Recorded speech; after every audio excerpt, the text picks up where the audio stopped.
The 5 children from one family who claim Michael Jackson brainwashed and abused them for 25 years, without each other knowing, siblings now suing the disgraced popstar's estate for £160 million. By Alison Boshoff, chief showbusiness writer, and Daniel Bates, U.S. reporter. Published October 12, 2025. Michael Jackson always said that he loved the Cascio family as his own. He befriended the patriarch, Dominic, in 1984 at the Helmsley Palace in New York, where he worked as a general manager, and where Jacko often stayed when he was in the city. When he asked to meet his children, of course the starstruck Dominic agreed. What a thrill, to introduce them to a real-life pop star.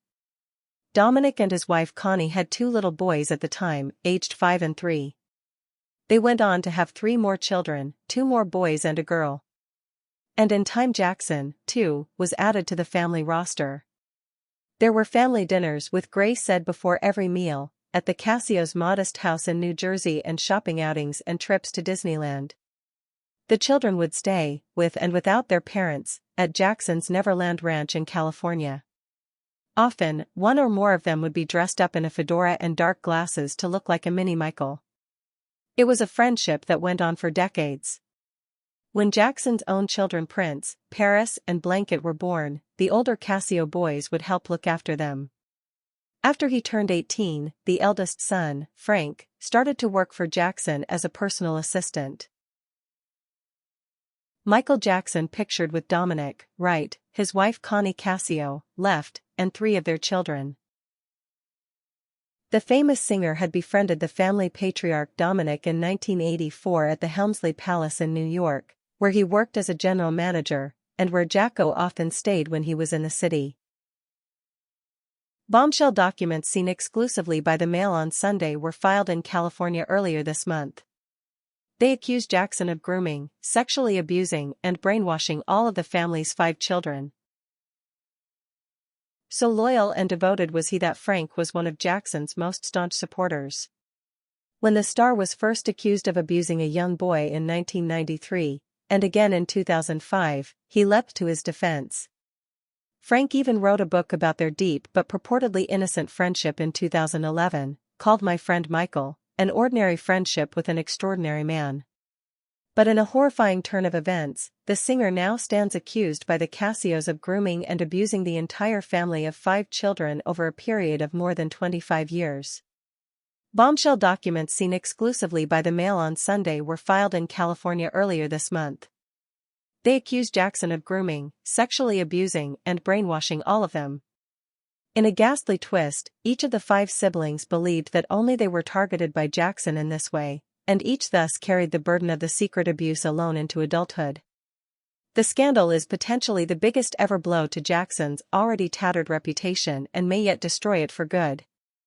A source familiar with the case confirmed that all 5 of the Cascio siblings, including Frank, claimed they were abused by Jackson. It was everything sexual, sex with underage children, the source said. When they all realized what had been going on, it was the most traumatic thing. Their story is insane. The source said that the case was going to be a nightmare for the Jackson estate because of the severity of the claims. At stake, as lawyers for Jackson's estate agree, is one of the most lucrative slices of the entertainment world. A biopic, Michael, starring his nephew, is due for release next year. Revenues are vast. His estate has earned £2.5 billion since his death in 2009. The spark that ignited this new scandal was the Bombshell 2019 documentary, Leaving Neverland. In it, Wade Robson and James Safechuck, 2 men, now in their 40s, who were befriended by Jackson as starstruck young boys, and who'd previously denied anything untoward had ever happened between them and their special friend, spoke in horrific detail about the abuse they had, in fact, suffered. Safechuck said he was abused from 1988 to 1992 and Robson from 1990 to 1996 at Neverland and other locations. The children would stay, with and without their parents, at Jackson's Neverland Ranch in California. In a horrifying turn of events, the singer now stands accused by the Cascios of grooming and abusing the entire family of 5 children over a period of more than 25 years. The filing accuses the Jackson estate of exploiting the same patterns of trust, fear, and conditioned loyalty that Michael had used, in order to persuade them to sign a settlement in 2020. Safechuck also claims that Jackson took him shopping for an engagement ring and later held a mock wedding. Both men are currently involved in legal action against the estate. Jackson fans accuse them of lies and extortion. Watching the documentary, it seems that the Cascio children recognized patterns of behavior, and the story of the singer and his alleged abuse of them all was finally shared. Court documents detail the Cascio siblings' shock and trauma upon realizing this had happened to all of them, unbeknownst to each other, following the release of the documentary Leaving Neverland and the Cascio's subsequent disclosure of their shared experiences with each other for the first time. The filing at the Los Angeles County Superior Court says, from the early 1980s until at least 2009, Michael Jackson had intimate contact with the Cascio children. This abusive contact occurred over a span of decades and involved hundreds of instances. Each of the Cascio children were groomed, brainwashed, and severely manipulated to believe that each was uniquely special to Michael and that their relationship with him was exclusive. This emotional manipulation was designed to secure each family member's loyalty and ensure their silence, making them feel indebted to Michael and isolated from any source of protection or perspective. Through years of psychological conditioning, Michael cultivated dependence and fear in the Cascios, making respondents believe they had no choice but to comply and no safe way to break free. The effects of this conditioning persisted into adulthood, leaving respondents with a deeply ingrained belief that speaking out would constitute betrayal, a dynamic the estate has continued to exploit in its dealings with them. The filing accuses the Jackson estate of exploiting the same patterns of trust, fear, and conditioned loyalty that Michael had used, in order to persuade them to sign a settlement in 2020. Estate representatives, meanwhile, describe an unusual meeting at the Sunset Marquis Hotel pool in Los Angeles, where the Cassios camp insisted participants wear only bathing suits so that Jackson's representatives could not wear a wire to record the conversation. In January 2020, the estate allegedly agreed to a confidential settlement to protect Jackson's family. The agreement included payments over 5 years, reportedly totaling £13 million, strict non-disparagement terms and a clause requiring all disputes to be handled in private.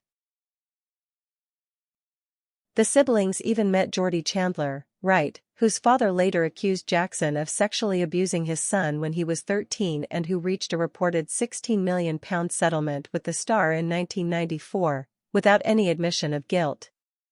Pictured, June Chandler with her children Lily and Jordan attend the MTV World Music Awards in Monaco in May 1993. When news of Jordy's case broke, Dominic Cascio told reporters how he'd asked his 5 children if anything bad had happened with Michael, and they'd said no. The Cassios lawyers, led by Mark Garagos, who represented the disgraced rapper P. Diddy, real name Sean Combs, during his recent sex trafficking trial, say their silence was obtained coercively and deceptively. Upon its expiration, the Cassios came back and said that they wanted £160 million, sparking the court case which has been largely secret until now. Their legal team argued that the Jackson estate discouraged the children from seeking independent legal advice, describing the initial settlement as coercive and unfavorable. Legal argument is now ongoing. The Cascio side say that the initial gagging agreement is void and unenforceable. They add that they are not extorting the Jackson estate but that they are seeking accountability. The singer, who died in 2009 of acute intoxication with the drug propofol, was dogged during his life by accusations and lawsuits connected with the abuse of young boys. His friendship with the Cassios was one of his best defenses. The superstar was a regular, and humble, visitor to the family home. It was funny because he would just come up and enjoy family dinners and just be part of the family, said one of the children. He would always make sure that before every meal we say our prayers, say grace, and even afterward we'd have sit-downs and we'd all go through and talk about what we're thankful for. In his book, Frank Cascio said, "Those early grade school years passed with Michael as a regular, if often unannounced, visitor to my family's home in Hawthorne. For the next few years, that's the relationship that we had with Michael. The doorbell would ring late at night and, sibling name redacted, and I would know it was Michael. We'd wake up, run to give him hugs and show him whatever new toys we had and tricks we had learned, the whole family talking, greeting him like a beloved relative from far away whose plane had arrived late. He and a brother first visited Neverland in 1993 when Frank was 12. In his book, Frank said, "We wanted to hang out with him. He was the spirit of the place." A biopic, Michael, starring his nephew, is due for release next year. Revenues are vast. His estate has earned £2.5 billion since his death in 2009. The Antoine Fuqua-directed movie, titled Michael, stars the late king of pop's nephew Jaffer Jackson in the title role, pictured with Nia Long in 2024 in LA. Jaffer last year took to Instagram showing off his efforts mimicking the late beaded artist. They even met Geordie Chandler, whose father later accused Jackson of sexually abusing his son when he was 13 and who reached a reported £16 million settlement with the star in 1994, without any admission of guilt. In his book, Frank says Geordie was introduced as a cousin of the singer, a lie, and that they'd played video games together. When news of Geordie's case broke, Dominic Cascio told reporters how he'd asked his 5 children if anything bad had happened with Michael, and they'd said no. And so later that same year Frank and his brother joined Jackson in Israel, Turkey, Spain, Switzerland, Argentina, Brazil, Chile, and Mexico on tour. 2 of the brothers would stay in hotel suites with Jackson, and in his book Frank said they were playful, tossing pillows around and stuff like that. Eventually their father left the tour to go back to work. In the book Frank says Jackson wept and said, "I know you have to get back to work, but I am asking if Frank and his brother can stay here with me. I would really love for them to stay." Frank writes, "And so my brother and I were on tour with Michael Jackson." In 1995 they were pictured with Jackson at Disneyland Paris. This was around the time that Jackson split up with his wife, Lisa Marie Presley. In his book Frank said, "When they split up Michael claimed that one of the main reasons was that Lisa was jealous of us and the relationship he had with us. He preferred spending time with us to spending it with her." Michael went to Europe in the summer of 1996 with Frank Cascio, who just had finished his second year at high school and would have been around 15 or 16. They went to London, Scotland, and Switzerland together, and Frank says he shared Jackson's hotel suite as always. During the history tour, Frank says he was introduced to Omar Bhatti, another of Jackson's young friends. Jackson told him that Bhatti was his son, another lie. "Going along with Michael's benign story about Omar was hard to me," says Frank. In 1998 Frank started to work for Jackson in a Man Friday role, and the following year, on another trip to Disneyland Paris, he had his own hotel room, recorded in the book as a first. Frank was responsible for helping Jackson to take care of his children. At dinner time, we'd all gather around the kitchen table with Paris in her high chair. The scandal is potentially the biggest ever blow to Jackson's already tattered reputation. A source confirmed that all of the Cascio siblings, including Frank, claimed they were abused by Jackson. The disgraced star pictured on stage in the Netherlands in 1992. "We'd cut up the kids' food, feed them, bathe them, comb their hair, change their diapers and get them into their pajamas. Prince slept in Michael's bed and Paris slept in a crib next to mine. Paris, like her brother before her, liked to sleep in my arms. It's beyond any doubt that they were close." Many of the Cascio family, including Frank's mother Connie, known as Mama Rubba, are thanked in the sleeve notes to Jackson's 2001 Invincible album. At this point the youngest Cascio sibling, then aged around 12, was traveling with Jackson, including a trip to Miami, having become the singer's new companion. It was a situation that led to jealousy among the children. Journalist Roger Friedman published a letter apparently written by Frank Caccio's sister around this time, in which she complained about her brothers getting whatever they want, whenever they want, while saying she wasn't liked because she's just a girl. By this time, Jackson was addicted to drugs, and this played a part in his once close relationship with Frank cooling.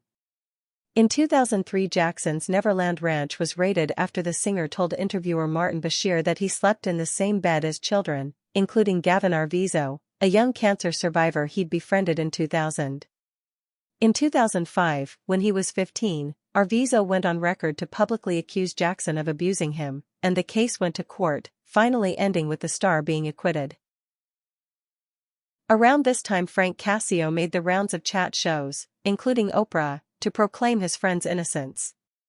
The last time Frank visited Neverland was in January 2004, according to his book. For reasons known only to Frank, his account of Jackson's behavior now reads like fiction. In his book, he was clear, Michael's interest in young boys had absolutely nothing to do with sex.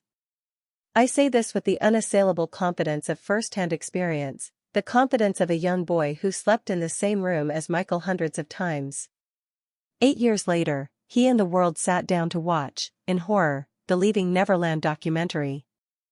Thanks to the testimony of Wade Robson and James Safechuck, the cloak that had shrouded Jackson and his activities for so long was finally lifted. Given the Cascio family's current claims, how dark Frank's words now appear. And could they finally bring the Jackson money-spinning juggernaut to a crashing halt?